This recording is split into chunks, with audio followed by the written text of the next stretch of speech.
Hello everyone, welcome sa aking YouTube channel or Reels. So ngayong araw na ito ay tuturo ko naman ang tinatawag na axe kick low at axe kick high. So ang axe kick low ay ang tira nito ay dito sa binti. Dito sa binti o dito sa legs. Okay, so napakasakit ito mga kapatid kung gaganyanan ang iyong ganyan, axe kick low. Okay? In, out na axe kick. Yan. So dito dito ang target nito, ang ita-target dito sa may gulugod ay dito. Ito ganyan. So, yan ang tinatawag na axe kick low. Ang axe kick high naman ay dito sa target sa ulo. O, ganyan. Yan, makikita niyo yan sa mga taekwondo tournament. Okay? Ganyan ang axe kick low. So in out tayo, in out. Yan. So fighting stance. So dito ang target. Dito sa napakasakit to pag matamaan dito sa may gulugod. Ito po. So and axe kick high. So ganyan ang pag axe kick.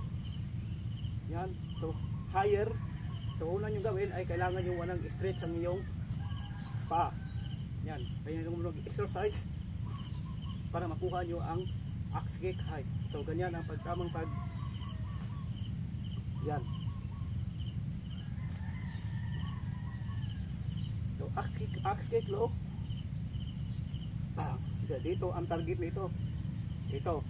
So itatarget nyo kung saan yung ang kanyang kainaan ng isang kaaway o yung kasparing. Yan, and axe kick high. So in out lang tayo, gaya in out. In out. Sinabing in out. So in, then out. Okay, and axe kick high.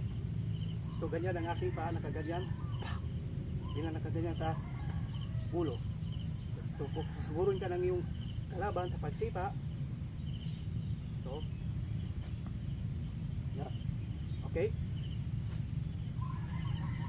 and axe kick low.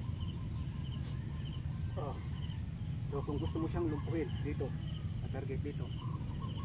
So kailangan nyo lang gawin ay stretch ang iyong paa like this para makuha nyo ang axe kick high. Yan.